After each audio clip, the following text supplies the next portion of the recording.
जब आरजीकर कांड घटा, सारा बंगाल की आम जनता सड़क पे आ गई। लाखों की संख्या में ये लोग राजनीति के साथ सब जुड़े हुए नहीं थे।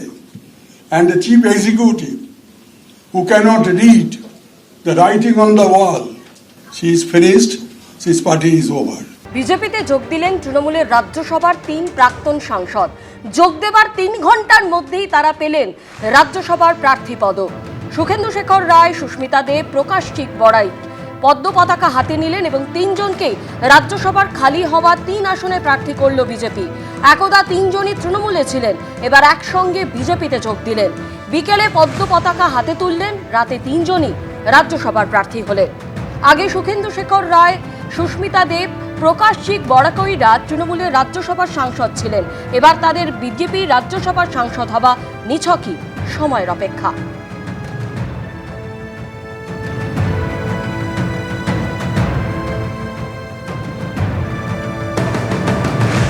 যে 3 জন তারা পদ্ম পতাকা হাতে তুলে নিলেন, সুখেন্দু শেখর রায়, সুস্মিতা দেব, প্রকাশ চিক বড়াই। যোগদানের কয়েক ঘন্টার মধ্যেই 3 জন পেলেন রাজ্যসভার প্রার্থী পদ।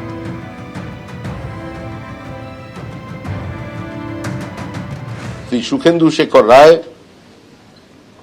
শ্রীমতী সুস্মিতা দেব এবং প্রকাশ চিক বড়াই, এই 3 জন তারা আমাদের দলে যোগদান করছেন।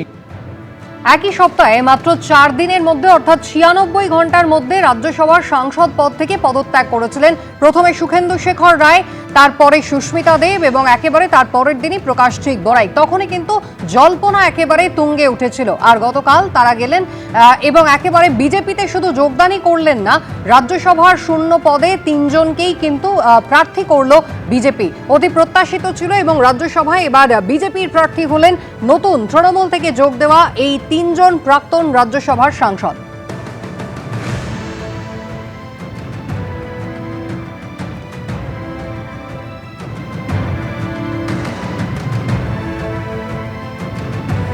আর এই 3 প্রাক্তন তৃণমূল সাংসদকে দলে নেবার ব্যাখ্যা দিয়েছেন বিজেপি রাজ্য সভাপতি শ্রমিক ভট্টাচার্য। ব্যতিক্রম তো থাকবেই, বিচ্যুতি নয়, ব্যতিক্রম। 4 ঘন্টার তৃণমূলের জন্য দরজা বন্ধ। যারা মানুষের সম্পত্তি লুট করেছেন তাদের জন্য দরজা বন্ধ। স্পষ্ট করে এটা বলেছিলাম, যারা চাকরি বিক্রি করেননি, চাকরি কেনেননি, সিন্ডিকেটে অংশগ্রহণ করেননি, যারা টেন্টেড নন, যারা অপ্রাসঙ্গিক মমতা বন্দ্যোপাধ্যায়কে প্রাসঙ্গিক করবার জন্য বিপরীত পরিস্থিতিতে নিজের ঘাম রক্ত দিয়ে দেওয়ালে ঘাসফুল চিহ্ন এঁকেছিলেন, তাদের কাছে আহ্বান জানিয়েছিলাম। একদা তৃণমূল কংগ্রেসের রাজ্যসভার 3 সাংসদ যারা আগেই রাজ্যসভার সাংসদ পদ ছেড়েছিলেন আর গতকাল বিজেপিতে শুধু যোগ দিলেন না, একেবারে রাজ্যসভা থেকে বিজেপির প্রার্থী তারা হলেন। যদিও একে একেবারেই গুরুত্ব দিতে নারাজ কালীঘাট তৃণমূল। প্রতিক্রিয়া দিয়েছেন দোলা সেন।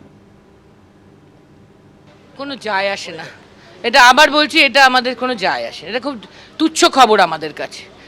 আমাদের দলের মূল ভিত্তি হচ্ছেন মানুষ আর মমতা বন্দ্যোপাধ্যায়। যারা সেইটা ভুলে গিয়ে যা কিছু অন্যথা করবে, আবারও বলছি, সেক্ষেত্রেও মানুষ এবং মমতাই আমাদের দলের ক্ষেত্রে শেষ কথা বলবেন, কোনো এলি তেলি নয়। বিজেপিতে যোগ দিয়ে সুস্মিতা দেব নরেন্দ্র মোদীর প্রশংসা করলেন আর সুখেন্দু শেখর রায়ের গলায় শোনা গেল মমতা বন্দ্যোপাধ্যায়ের সমালোচনা। जब आरजीकर कांड घटा, सारा बंगाल की आम जनता सड़क पे आ गई। लाखों की संख्या में ये लोग राजनीति के साथ सब जुड़े हुए नहीं थे। And the chief executive who can not read the writing on the wall, she is finished, his party is over. Modi ji সমালোচনা অনেকেই করে, কিন্তু ইট ক্যানট বি ডিনাইড যে last man standing, last mile delivery is excellent.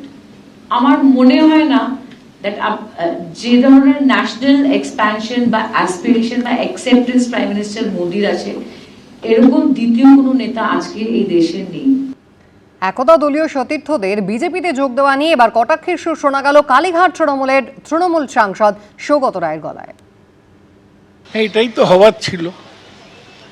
এই যে প্রথমে তৃণমূলের বিরুদ্ধে বলা, তারপরে তো যোগদান করার ছিল।